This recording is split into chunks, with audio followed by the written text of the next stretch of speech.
Assalamualaikum warahmatullahi wabarakatuh. Alhamdulillah, wassalatu wassalamu ala rasulillah Sayyidina wa maulana Muhammad ibni Abdillah. Amma ba'd. Sahabat, sering kita dengar kata-kata mati. Kata mati kadang-kadang menakutkan di telinga kita, menyedihkan di telinga kita. Padahal mau tidak mau kita akan menjemputnya, entah kapan itu, entah besok, entah tahun depan, entah bulan depan. Kita tidak ada yang tahu di mana tempatnya, di mana, bagaimana posisinya, dan lain sebagainya. Kita tidak akan tahu. Hanya Allah yang menentukan. Maka, apakah kita sudah siap untuk mati? Mau tidak mau, setiap orang harus siap untuk mati. Apa yang harus kita bawa pada saat kita mati? Ada 3 bekal yang harus kita bawa pada saat mati. 1, bertobatlah sebelum kita dipanggil Allah Subhanahu wa Ta'ala. Allahumma rzuqni taubatan nasuha qoblal maut, yang sering kita baca pada saat sujud terakhir di dalam sholat kita.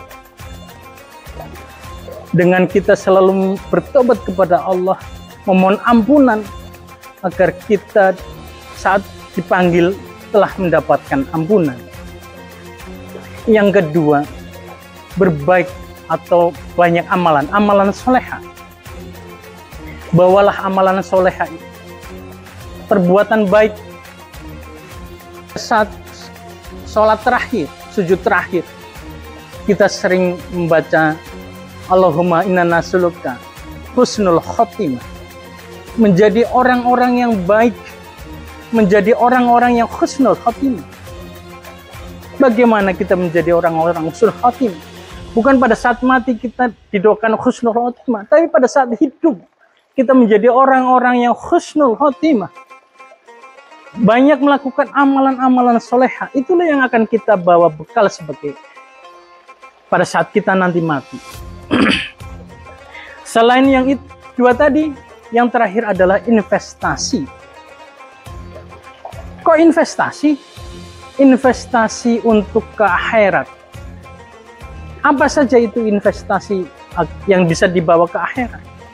Pertama adalah sedekahun jariyah, sedekah yang baik, sedekah yang mengalir. Jadi pada saat kita hidup, banyak sekali rezeki Allah yang diberikan kepada kita. Tapi kadang-kadang kita merasa bahwa itu adalah harta kita. Kita tidak tahu bahwa itu adalah harta Allah, rezeki dari Allah yang harus kita bagikan kepada orang lain. Kita sedekahkan kepada orang lain yang tidak mampu.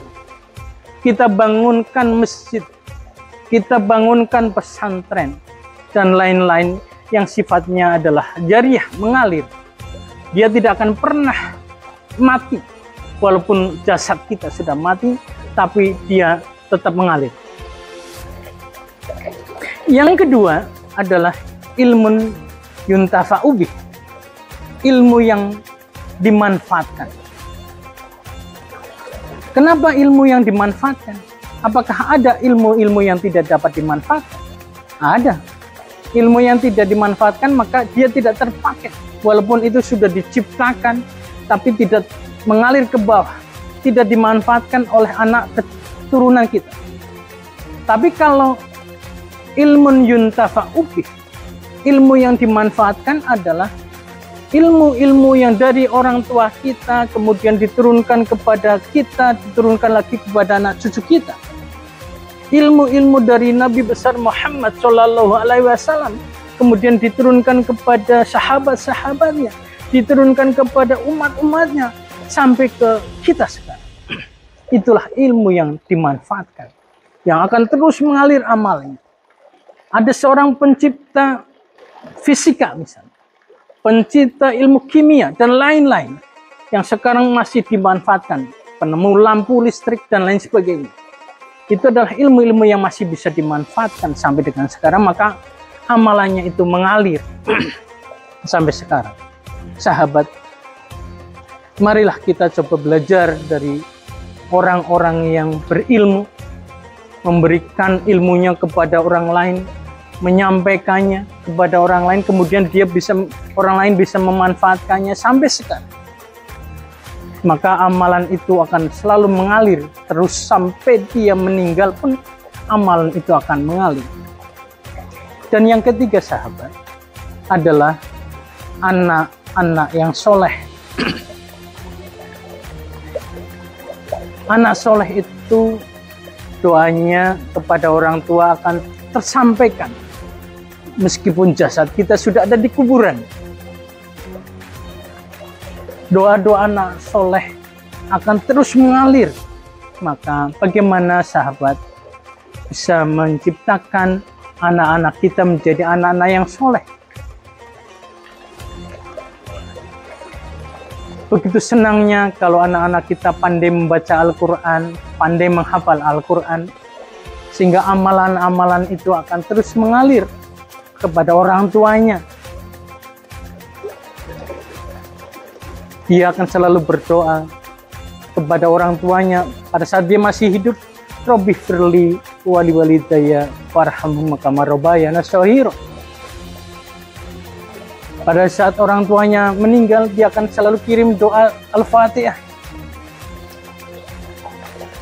Meskipun hanya sebuah surat Al-Fatihah, setidaknya bisa mendinginkan, memberikan ketenangan pada orang tuanya yang sudah berada di makam, ada di kuburan sana. Itulah 3 hal yang tidak akan pernah terputus pada saat kita nanti mati. Itu namanya investasi, saudara. Investasi itu harus tetap kita mulai dari sekarang. Pada saat kita masih diberi kesempatan hidup, jangan sampai menunggu kapan atau nunggu pensiun, apalagi nunggu pensiun, jangan. Mulailah dari sekarang agar 3 hal itu bisa tercipta, sehingga pada saat kita akan mati dipanggil Allah Subhanahu wa Ta'ala, kita sudah tenang dan siap.